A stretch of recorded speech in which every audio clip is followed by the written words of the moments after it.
우리 앞뒤자 사정사 동수장 좌우당국 여기저기 있는 분들께 이렇게 인사하도록 하겠습니다. 내일이 크리스마스 이브고 내일 모레가 크리스마스잖아요. 근데 크리스마스 날 못 볼 수도 있으니 그래서 한번 인사하도록 미리 크리스마스로 인사해 보도록 할게요. 앞뒤자 사정사 동수장 좌우당국 미리 크리스마스 고고. 네. 12월 한 달 동안은 저희가 고통각개론이라는 제목으로 우리가 삶에서 만나는 고통과 절망에 대한 이야기를 고린도후서 말씀을 가지고 하고 있습니다.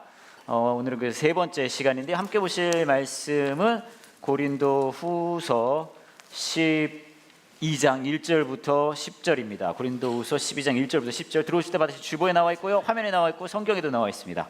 저랑 여러분이 한 절씩 태그 매치로 읽어보도록 할게요.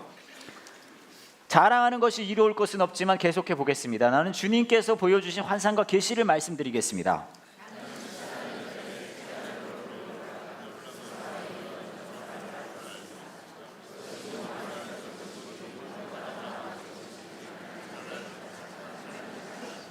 내가 이런 사람을 아는데 그 사람의 몸이 거기 있었는지 아니면 단지 그 사람의 영이 그곳에 있었는지 나는 알지 못하지만 하나님은 아십니다.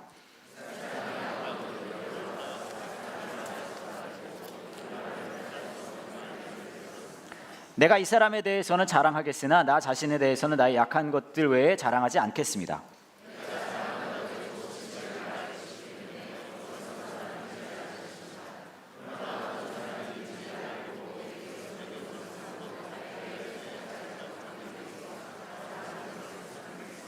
내가 받은 굉장한 계시들 때문에 교만해지는 것을 막기 위하여 하나님께서는 내 몸에 사탄의 사신인 가시를 주셨습니다. 그것은 줄곧 나를 괴롭혀 왔습니다. 그러나 주님은 나에게 내 은혜가 너에게 족하다. 내 능력이 약한 데서 온전해진다고 말씀하셨습니다. 나는 그리스도의 능력이 내 위에 머물러 있도록 하기 위해서 나의 약한 것들을 더욱 기쁘게 자랑합니다.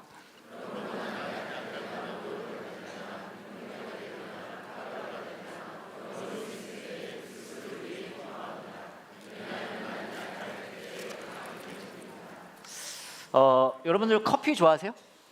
네, 좋아하시는 분 많으시죠? 커피 함께하는 교회 2부 예배 커피왕을 한번 뽑아볼까요? 나는 하루에 한 잔 이상 마신다. 손 들어보세요. 난 한 잔 이상, 커피 한 잔 이상 하신다. 2잔 이상. 오, 3잔. 오, 4잔. 오, 번쩍 드세요. 4잔 이상. 오, 5잔. 5잔 없으십니까? 없으세요? 여기 한 분 계시네요. 김상국 집사님밖에 없으세요? 6잔. 7잔. 6잔 정도 맞으세요? 와, 그러면은 2부 예배 커피왕은 우리 김상국 집사님이시네. 박수 한번 드리죠? 이게 뭐라고? 선물로는 카페 H에서 제 이름을 대고 커피를 사 드시면 제가 2020년에 와서 갚을게요. 커피 좋아하시는 분들 많이 계신데 저는 사실 커피를 그렇게 좋아하지는 않아요. 솔직히 말하면 저는 커피를 좋아하는데 커피가 저를 싫어합니다. 제가 좀 카페인에 약하거든요. 저를 뭐 아시는 분들 아시겠지만 제가 평소에도 약간 업돼 있거든요. 네, 평소 상태가 좀 이게 제 이제 평소 상태인데 제가 카페인을 마시면 커피를 마시면 더 업돼요. 그래서 주체할 수 없을 정도가 되거든요. 그래서 우와! 네, 여러분 그거 보고 싶지 않아요. 네, 우와! 막 그래서 막 최근에도 오후 3시인가 제가 저희 교회 전도사님이 뭐 마실 거냐고 물어봐서 저는 디카페인 커피를 마신다 그랬어요. 카페인 들어있지 않은 커피. 근데 갔더니 그게 없어서 그냥 커피를 가져다가 저한테 그냥 마시라고. 어차피 똑같은 커피니까. 정원택 전도사님이라고 아주 못된 분이신데 그거 제가 마시고 오후 3시였는데 그거 마시고요. 그 집이 카페인이 좀 셌던 것 같아요. 밤을 샜어요 제가 그날. 거의 못 자거든요. 제 생각에는 좀 마음이 곱고 심성이 순결한 사람들이 카페인에 약한 것 같아요. 김상국 집사님 회개하세요. 그런데 이제 제가 몇 년 전에 있었던 일인데 그때는 제가 직장 생활하고 있었거든요. 퇴근하고 나서 집에 가는데 생각해보니까 그날이 저희 와이프 생일인 거예요. 큰일 날 뻔했다. 그래서 뭐라도 가지고 들어가야 될 텐데 뭘 가지고 들어갈까 생각했는데 막상 떠오른 게 뭐였냐면 요즘은 그런 거 많이 드시잖아요. 드립 커피 많이 해 드시죠? 근데 그 당시는요 드립 커피가 막 이제 몇 분 안 됐을 때였어요. 그거 하는데 저는 근데 아직도 그게 충격적인 비주얼인 게 드립 커피를 제가 처음 접한 게 우리 이길승 집사님네 집에 갔었을 때였거든요. 같이 이렇게 저녁을 먹고 이제 뭐죠 그 기숙 집사님이 그 아내 되시는 호경 집사님한테 여보 그 물건 받아왔어? 그러는 거예요. 그러니까 그 아내분이 그렇다고 그래도 막 꾸깃꾸깃 딱 꺼내는데 약간 갈색 종이백에 뭔가를 막 끄집어내는 거예요. 그랬더니 이번에 물건이 되게 좋다 그러더라고 막 그러는 거예요. 그랬더니 그 길승 집사님이 봤더니 막 갈아요. 막 오늘 되게 좋은 것 같아. 그러더니 이걸 막 종이에 막 이렇게 담는 거예요. 그러더니 뜨거운 물을 막 부으면서 막 너무 저는 굉장한 충격을 받았어요. 이 사람들 뭐 하는 거지?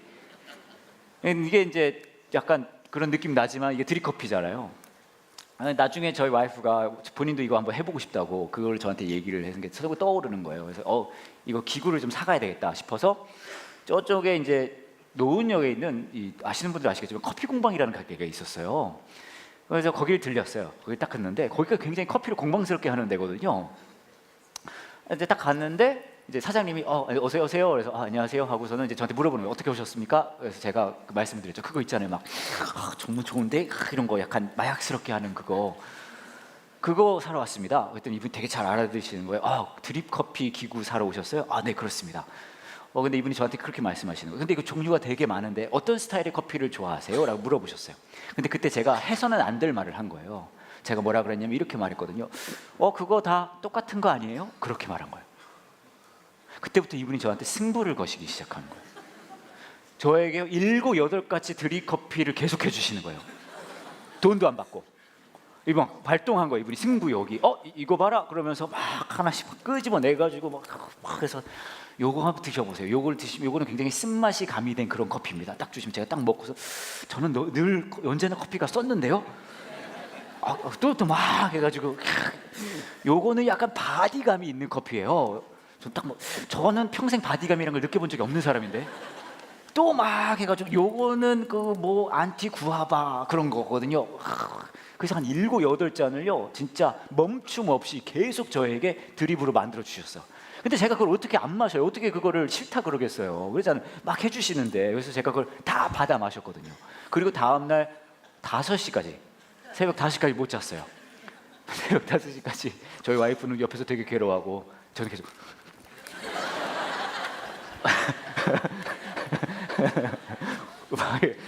이렇게 한 거죠. 근데 생각해봤거든요. 제가 도대체 뭘 잘못한 건가? 뭐냐 하면 이분이 굉장히 중요하다고 생각하는 거, 더 나아가서 본인이 굉장히 익숙하고 잘한다고 생각하는 거를 제가 이제 무시한 거잖아요. 그거 다 똑같지 않아요라고.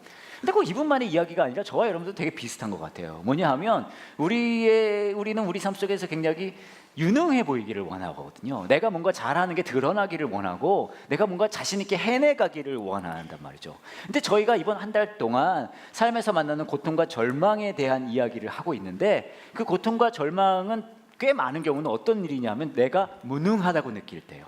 삶에서 뭔가를 이렇게 해보려고 그러는데 어떤 한계를 만나서 내가 뭔가를 할 수 없을 것 같을 때, 더 나아가서 그렇게 되면 내 삶이 굉장히 의미 없는 것 같고 되게 무시당하는 느낌, 내 삶이 아무것도 아닌 것 같은 느낌을 우리는 절망과 고통으로 만납니다. 그러잖아요. 제가 어떤 라디오 사연을 하나 들은 게 있어요. 근데 되게 재미있어서 이게 개에 대한 이야기인데 여러분에게 좀 읽어드릴게요. 우리 집 강아지 토토는 아버지를 무시해요. 저나 누나 엄마에게는 꼬리치고 배까며 애교를 부리는데 아빠에게만은 으르렁대요. 보다 못한 아버지께서 이건 집안에 서열 정리가 안 돼서 이런 거야. 저놈에게 내가 우리 집 서열 1위인 걸 보여줘야 해. 그랬더니 다들 배 까고 뒤집어. 어이없는 주문에 우리는 서로 눈치만 보고 있는데 다들 뭐해? 빨리빨리 배 까고 뒤집어. 어쩔 수 없이 우린 모두 배 까고 뒤집었어요. 아버지께서 토토가 보고 있는 가운데 우리의 배를 밟고 지나갔어요. 아버지는 만족한 웃음을 지으며 우리를 다시 한번 밟고 지나가셨어요. 그러고는 모두들 나에게 복종의 자세를 취해. 우리는 모두 아버지 앞에서 웅크리고 강아지 복종의 자세를 취했어요. 토토는 그 모든 걸 두 눈으로 똑똑히 보았어요. 다음 날부터 토토는 우리 가족 모두를 무시해요.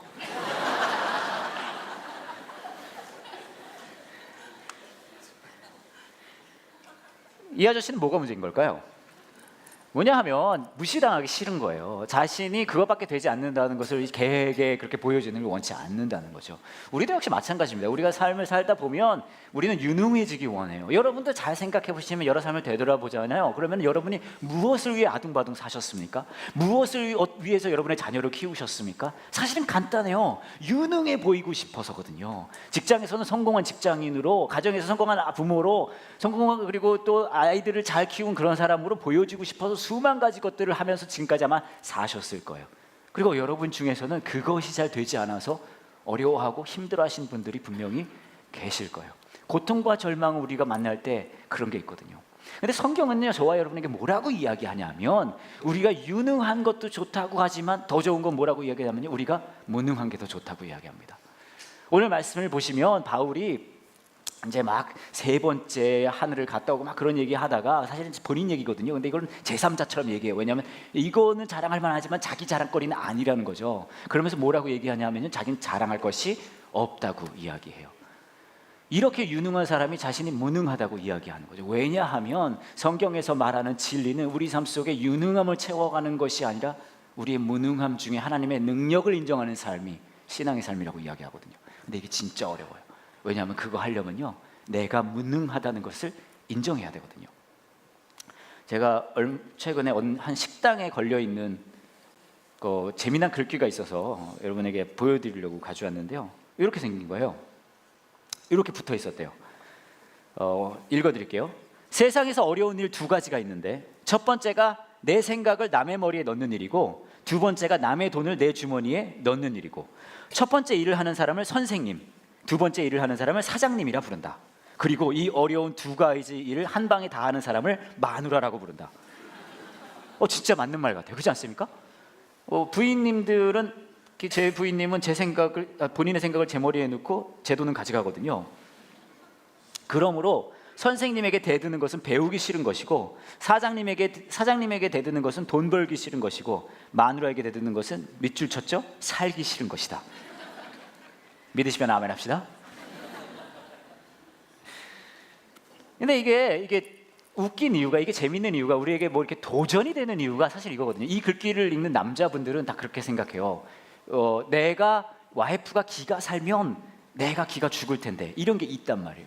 무슨 말이냐면 내가 낮아질 때, 내가 나의 무능을 인정할 때 내 삶 속에 일하신 하나님의 능력을 경험할 수 있다는 거죠. 우리는 생각하거든요. 내 삶 속에 내 능력이 좀 더 드러나고 내가 좀 더 유능해졌으면 내가 해내는 걸 좀 보여주고 싶고 그런 게 있단 말이에요. 하지만 하나님은요, 내가 무능할 때 우리의 능력이 되어주신다고 말씀하십니다. 몇 년 전에 있었던 일인데요. 저희 집이 이사를 할 때가 됐어요. 근데 이제 이사를 평소에 이제 보통 하게 되면 이삿짐 도와주는 분들이 오시잖아요. 근데 저희가 그렇게 하기가 좀 애매했던 게 저희가 이사를 멀리 가는 게 아니라 저희 아파트가 있으면 옆에 집으로 갔거든요. 그러니까 이게 이삿짐 센터를 부르기가 좀 그런 거예요. 왜냐하면 이분들이 와서 옆집 가는데 좀 이상하잖아요. 애매하고. 그래서 어떡할까 하다가 제가 좀 말도 안 되는 생각을 했는데, 뭐냐면 그냥 제가 다 옮기기로 생각을 한 거예요. 네, 맞아요. 그렇게 바보 같은 생각을 했어요. 결정을 했는데 아무리 봐도 이거를 저 혼자 감당하기에는 짐이 그래도 좀 있는 거예요. 그래서 어떡할까 하다가 아까 살짝 말씀드린 저희 교회 청소년부 링크처치를 섬기고 있는 정은택 전도사님한테 제가 부탁을 했어요. 헌택 전도사님, 나 좀 도와달라고. 그랬더니 헌택 전도사님 착해요. 도와주겠다고 했어요. 이삿 날이 됐습니다. 그쪽으로 옮겼어요. 잘 되고 있었는데 옷장을 하나 옮기려고 그랬거든요. 근데 옷장이 너무 큰 거예요. 그래서 둘이 막 낑낑낑낑 대면서 막 이렇게 하다가, 이게 원래 이사할 때는 베란다로 많이 나가잖아요. 근데 우리는 이제 문으로 나가서 문으로 들어갔거든요. 그러니까 문 안 나가는 거예요. 막 하다가 겨우겨우 내보냈어요. 그래서 막 낑낑낑낑 딱 해가지고 이제 이거를 이사 들어갈 집으로 이걸 들어가야 되는데 이게 안 들어가는 거예요. 왜냐면 너무 안 들어가요. 막 아무리 해도. 그래서 제가 우리 와이프한테 얘기를 했어요. 와이프, 내가 아무리 생각을 해봐도 우리가 이제 고정관념을 깰 때가 된 것 같아. 왜 옷장은 늘 집 안에 있어야 하지? 우리가 고정관념을 깨고 옷장을 문 앞에 한번 놔보자. 그래서 이게 저희 자켓 같은 거 넣어놓는 옷장이었거든요. 왜 자켓을 집 안에서 입고 나가야 하지? 문을 열고 나가서 옷장을 연 다음에 자켓을 입고 갈 수 있잖아. 그럼 옆에 옆집 아저씨 나와 있을 거고 인사도 하고.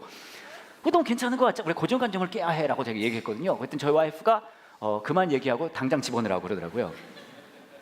그래서 그만 얘기하고 다시 이렇게 집어넣으려는 건데 너비가 안 맞아서 이게 안 들어가는 거예요. 어떡하지 하다가 막 계산을 좀 해보니까 옷장에 문을 떼면 들어갈 것 같더라고요.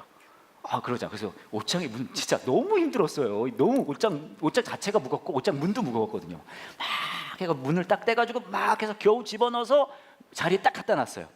딱 갖다 놓는데 이제 우리 와이프가 이제 왔단 말이에요. 그래서 제가 와이프한테도 얘기를 했죠. 생각해보니까 우리가 또 다른 고정관념이 있는 것 같아. 옷장에는 왜 문이 늘 달려 있어야지? 옷장에 문이 달려 있으면 외출할 때도 여느라 닫느라 시간이 더 걸리잖아. 이제부터 우리는 문이 안 달린 옷장을 한번 가지고 있어 보자. 그렇게 제가 얘기를 했거든요. 저희 아빠가 그러더라고요. 그만 얘기하고 문을 닫으라고. 그래가지고 막 옷장 문을 닫았는데 너무 힘들어서 막 헌택점 선생님 자꾸 저를 막 끙끙대고 막 진짜 겨우 기력을 다해서 하나님의 은혜로 그걸 달았어요. 딱 달고서는 이제 제가 이제 딱 늠름해진 거죠. 왜냐하면 이제 또 남자가 해야 할 일을 제가 집에서 했지 않겠습니까? 그래서 헌택점 선생한테 이제 가라 그러놓고 저 이제 와이프한테 딱 보여주고 그랬어요. 그 다음 날 아침에 이제 제가 출근하려고 나오는데 저희 와이프가 저를 부르는 거예요. 와보라고. 그래서 갔어요. 와이프가 저한테 그렇게 말하는 거예요. 옷장 문이 위아래가 뒤집혀 달렸다고. 자세히 보니까 진짜 그런 거예요. 이게 뒤집혀 달린 거예요. 옷장 문이. 그래서 제가 와이프한테 얘기를 했죠. 우리가 고정관념을 깰 때가 됐다.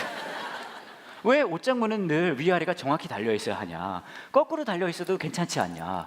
와이프가 그만 말하고 이것을 똑바로 다루라고 이야기를 하더라고요. 이만큼 저와 제 아내가 대화가 되게 잘 되는 사이예요. 알겠다 그래서 이제 제가 나를 안심을 시켜줬어요. 걱정하지 말아라고. 걱정하지 마. 내가 헌택전 선생님 다시 불러서 내가 다시 날 테니까 걱정하지 마. 그러고 이제 갔습니다. 교회에 가가지고 이제 헌택전 선생님한테 얘기하고 날짜 잡고 이제 제가 의기양양 해가지고 집에 갔어요. 집에 가가지고 와이프한테 와이프 걱정하지 마. 이거 내가 헌택전 선생님 약속 잡았고 이거 똑바로 다룰 테니까 걱정하지 마. 근데 저희 와이프가 저한테 이렇게 얘기하는 거예요. 남편 그거 내가 낮에 다시 똑바로 달았어. 제가 깜짝 놀랐어요. 아니 우리 헌택전 선생님하고 저하고 막 끙끙대면서 단 건데 제가 그래서 두 가지를 느꼈어요. 첫 번째는 저희 와이프는 어벤져스가 아닌가. 그 두 번째는 이거예요. 여러분 잘 들으세요. 두 번째는요. 나의 약함이 드러나니까 그분의 강함이 드러나더라고요. 여러분 생각해 보세요. 제가 이거를 단번에 똑바로 탁 달았다면 그분의 능력이 드러날 일이 없잖아요. 여러분 우리는 생각하고 얘기해요. 하나님의 능력을 경험하고 싶습니다. 하나님께서 내 삶 속에 일하는 것을 보고 싶습니다. 여러분 정말 그걸 원하세요? 그거 잘못 일어나다가 여러분 삶이 훅 갑니다. 왠지 아세요? 나의 약함 속에 나의 무능력 속에 하나님의 능력이 드러나거든요. 오늘 말씀을 보시면 그렇게 얘기를 하고 있어요. 바울에게 되게 어려운 일이 있었대요. 무슨 일인지 모르지만 되게 어려운 일이 있어요. 7절에 이렇게 말합니다. 내가 받은 굉장한 계시들 때문에 교만해지는 것을 막기 위하여 하나님께서는 내 몸에 사탄의 사실인 가시를 주셨습니다. 그것은 줄곧 나를 괴롭혀 왔습니다. 나는 이것을 제거해달라고 주님께 3번이나 간청하였습니다. 그러나 주님은 나에게 내 은혜가 너에게 어떻다고요? 족하다. 내 능력이 약한 데서 온전해진다고 말씀하셨습니다. 나는 그리스도의 능력이 내 위에 머물러 있도록 하기 위해서 나의 약한 것들을 더욱 기쁘게 자랑합니다. 우리가 우리의 삶을 살다 보면 우리가 능력 있어지길 원하고 뭔가 대단한 걸 이루어가면서 살기를 원해요. 생각해 보세요. 나중에 삶의 마지막 순간에 이제 나중에 하나님을 만나러 가서 하나님 내가 이런 것들을 이뤘어요라고 그거 우리가 이룬 거 우리의 능력을 자랑할까요? 전 그럴 것 같지 않아요. 왜냐하면 여러분이 한 것 같지만 실제로 하나님이 하시는 일이었을 테니까요. 대신 하나님 앞에서 우리가 자랑할 수 있는 게 뭐가 있을까요? 그거는 내가 뭔가 대단한 능력으로 이루어가는 것이 아니라 아마 이거 자랑할 것 같아요. 하나님, 제가 그때 정말 되는 일이 하나도 없었는데요. 하나님이 나와 함께 해주신 것을 놓치지 않았어요. 하나님이 나를 향한 그 은혜가 좋겠어요. 대단한 걸 이뤄가는 삶을 하나님이 우리에게 원하시기보단 우리 삶 속에 하나님의 그 은혜를 함께 하심을 누리기를 원하실 테니까요. 제가 가끔 이 캠프 같은 거를 가요. 캠프 같은 걸 이제 청소년 캠프 같은 거 설교하러 가거든요. 지난 여름에도 몇 군데를 갔습니다. 근데 지난 여름에는 초청원대 중에서 되게 큰 단체가 하나 있었어요. 그래서 2번 오라 그랬어요. 여름 시작할 때 한 번, 끝날 때 한 번. 알겠다 그랬어요. 그래서 이제 제 차례가 돼서 그 날이 돼서 이제 막 갔습니다. 근데 저는 이 청소년 애들을 만나러 갈 때요, 뭐라 그럴까요? 좀 이렇게 여름에는 반바지 티셔츠 입고 가요. 그리고 이제 이런 겨울이 되면 이런 복장으로 가거든요. 왜냐하면 청소년 애들은 처음 누가 딱 등장했을 때 3초 안에 이게 적인지 아군인지를 구분해요. 근데 양복을 입고 가면 이거는 적인 거예요. 근데 반바지 티셔츠가 나타나면 이건 아군이다. 근데 이게 제가 어떤 분들이 오해하실 수도 있는데 제가 양복 싫어한다고. 전 양복을 좋아해요. 왜냐하면 제가 슛발이 괜찮거든요. 진짜요. 제가 슛발이 진짜 괜찮아요. 그럼에도 불구하고 제 슛발을 희생해 가면서 제가 그런 거 하는 거예요. 참고로 저는 주여 삼청도 잘해요.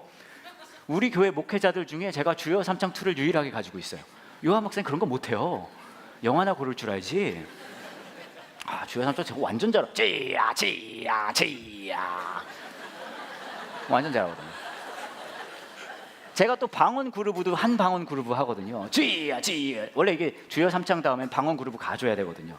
지야 지야 할랄라 할랄라 할랄라 할랄라 얄롤랄랄라 홀랄라. 잘하잖아요. 요한 목사님 이런 거 못해요. 천 목사님도 못하고요. 다 저만 할 수 있습니다. 하지만 여러분을 위해 제가 안 하는 거예요. 제가 청소년들 만나러 오면 반바지 티셔츠 입고 막 그러고 간단 말이죠. 그래서 그날도 반바지 티셔츠 입고선 룰루라 운전하고 갔어요. 딱 도착했는데 이제 저를 안내해 주신 한 청년이 저를 만나더니 저한테 이제 대표 목사님을 인사시켜 주겠다는 거예요. 알겠습니다. 딱 가서 대표 목사님을 만났는데 대표 목사님이 저를 딱 보자마자 이렇게 말씀하시는 거예요. 이 캠프가 지금 한 20여 년 됐는데 반바지 입고 온 목사는 제가 처음이래요. 근데 그러시면서 되게 좀 어려운 말씀을 많이 해주셨어요. 막 강단을 그렇게 가볍게 여겨서 되냐, 그리고 이게 어떤 자리인데 그러고 오냐, 지금 성령님께서 이곳에서 일하셔야 되는데 그렇게 마음가짐으로 오면 어떡하냐, 막 그런 말씀 해주시는 거예요. 제가 사실 그런 얘기 많이 듣긴 하는데 그때는 되게 힘들었어요. 그러고서 그러고서 막 그냥 어디 가셨어요. 그리고 뭐라고 하셨냐면 어차피 이러고 왔으니 그냥 하래요. 그냥 하고 다음에 똑바로 하고 오라고.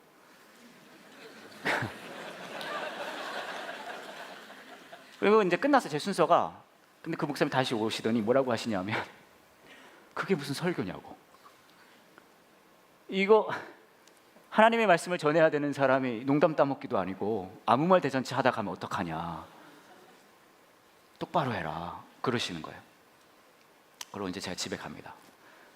제가 평소에는 이런 얘기를 들어도 괜찮았거든요. 근데 그날 너무 화가 나는 거예요. 막 억울하고 서럽고. 제가 화나는 타입이 아닌데 너무 화가 났어요. 막 그래서 운전하면서 막 꾀꾀거렸고, 이씨, 막 그러면,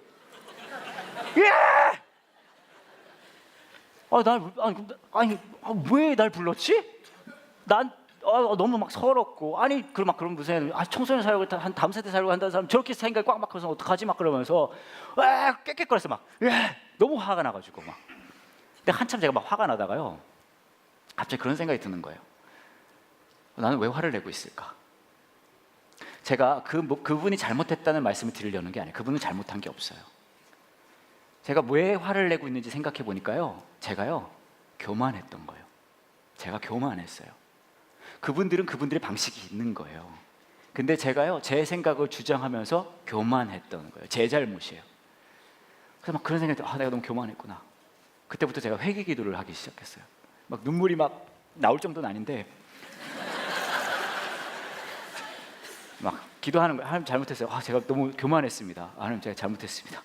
내가 내가 뭘 잘났다고 그분 방식대로 하는데 제가 제 주장을 그렇게 합니까? 제가 회개합니다. 하나님, 제가 회개해요. 실제로 저는 회개했고요. 다음에 갈 때 양복 입고 갔고요. 말씀을 제대로 전했고요. 그리고 그 목사님이랑 친해졌어요. 하지만 그 순간에 제가 막 회개하면서 막 운전하고 가는 거예요. 막, 하나님 잘못했어요. 잘못했어요. 근데 딱 그때였어요. 딱 그때 제가 카톡을 하나 받았어요. 그 순간에. 근데 웃기는 게 모르는 분이 저한테 카톡을 보내주신, 모르는 분입니다. 우리 교회 다니는 분도 아니고요. 나중에 알고 보니까 이분이 어떤 분이냐 하면 경기도 어디 사시는 분인데 저희 교회 설교를 이제 영상으로 인터넷으로 보시는 분이세요. 근데 딱 그 순간에 한 번도 얘기해 본 적 없는, 만나본 적 없는 그분이 저에게 카톡을 그때 보내주셨어요. 어떤 카톡이냐면 이런 카톡을 저에게 보내주셨습니다. 딱 그 순간이었어요. 하나님, 제가 잘못했어요 했을 때 목사님께서 하시는 목회 방법이 모두에게 다 받아들여지지 않으므로 힘들으시지 않기를 기도합니다. 저에게는 하나님의 엄청난 위로와 격려였습니다. 많은 이들이 그럴 것이라고 믿습니다. 기도하겠습니다. 언제고 작은 힘이 필요하면 기도로, 시간으로, 가진 것으로 온 마음으로 함께 하겠습니다. 주저없이 알려주시면 하나님의 일에 기쁨으로 동참하겠습니다. 그리고 다음 부분이 중요해요. 뭐라고요? 뭐라고요? 믿으시면 아멘 합시다.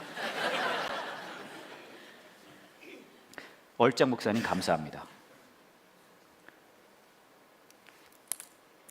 이 카톡을 제가 그 순간에 받았어요. 근데 여러분, 운전하시면서 카톡 보시면 안 돼요. 저는 영적인 사람이라 볼 수 있는 거예요. 근데 이거를 그 순간에 딱 봤는데 막 계속 눈물이 나는 거예요. 눈물이 막 나요. 왜 눈물이 나나 생각해 봤더니 이분이 이 카톡을 저에게 보내주시고요, 용돈을 보내주셨어요. 제가 기도했어요. 하나님, 저에게 고난을 이런 식으로 주실 거라면 늘 주세요. 제가 나중에 이 이야기를 요한 목사님이랑도 했거든요. 이런 일이 있었다고. 그러니까 요한 목사님 저한테 그러시더라고요. 자기도 소개해달라고.